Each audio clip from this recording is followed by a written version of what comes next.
देश में अमीरी और गरीबी के बीच की खाई दिन ब दिन बढ़ती ही जा रही है।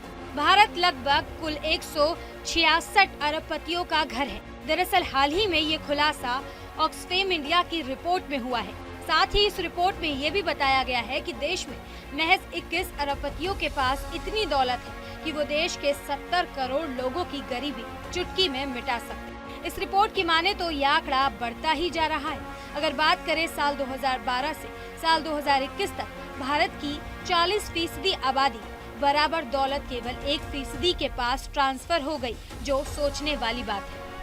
अब इस ऑक्सफैम इंडिया की रिपोर्ट के बाद राहुल गांधी ने भी अपने ट्विटर हैंडल से एक ट्वीट किया, जिसमें उन्होंने सरकार को तंज कसते हुए लिखा, सबसे गरीब 50% आबादी का जीएसटी में योगदान 64%, सबसे अमीर 10% आबादी का जीएसटी में योगदान 3%। बब्बर सिंह टैक्स, अमीरों को झूठ, गरीबों को लूट।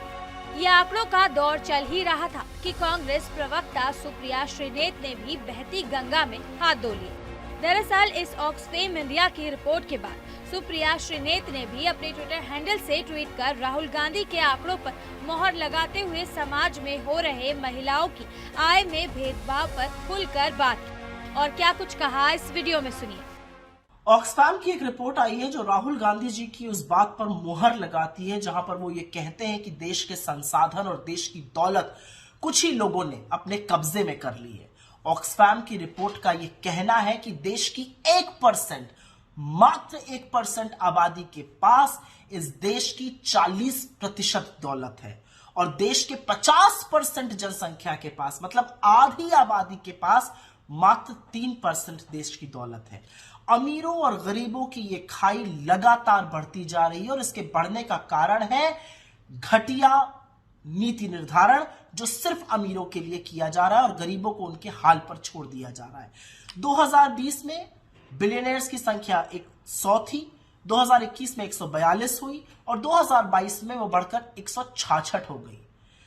आप ये सोचिए कि इन बिलियनर्स की आय प्रतिदिन 3000 करोड़ रुपए से ज्यादा पर बढ़ रही है। इनकी आय तो इतनी है कि अगर 10 सबसे अमीर आदमियों की आय पर 5% टैक्स भी लगा दिया जाए तो सारे बच्चे वापस स्कूल जा सकते हैं। गौतम अडानी जी के लाभ पर, प्रॉफिट पर 2017 से 2021 में जो हुआ, अगर उस पर टैक्स लगा दिया जाए तो 50 लाख प्राइमरी टीचर्स को नौकरी दी जा सकती है और देश के 100 अमीर आदमियों की वेल्थ आज इतनी हो गई है कि वो देश का बजट 18 महीने तक चला सकते हैं।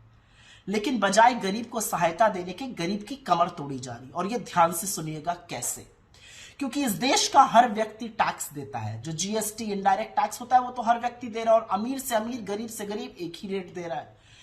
जीएसटी के कुल कलेक्शन का 64%, 64% पैसा 50% आबादी से आता है जिनके पास मात्र 3% वेल्थ है।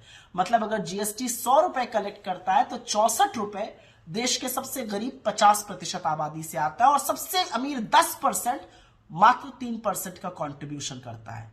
स्थिति तो और भी भयावह हो जाती है जब आप औरतों को देखते हैं। आज औरतों की स्थिति इतनी दयनीय है कि जो काम पुरुष करके 1 रुपए कमाते हैं, औरत 63 पैसे कमा रही है। दलित उसी काम के 55 पैसे कमा रहे हैं। गांव ग्रामीण क्षेत्रों में तो जो शहर की आमदनी है उसकी वो आधी कमा रहे हैं। लेकिन बजाय नीति निर्माण, बजाय बजट, बजाय पॉलिसीज गरीबों को उबारने के लिए बनाई जाए, अमीरों के लिए ही बनाई जाती हैं। और ये शायद इस बात से प्रतिबिंबित होता है कि 23 करोड़ लोग आज इस देश में भुखमरी का और गरीबी का शिकार है। मुझे नहीं पता कि मोदी सरकार को और क्या आंकड़े चाहिए और कब तक ये मुगालते में रहेंगे, लेकिन हिंदुस्तान जैसे यंग देश में गरीबी और अमीरी के बीच का बढ़ता फासला एक टिकिंग बॉम्ब है और सरकार को इसका संज्ञान तो लेना ही पड़ेगा।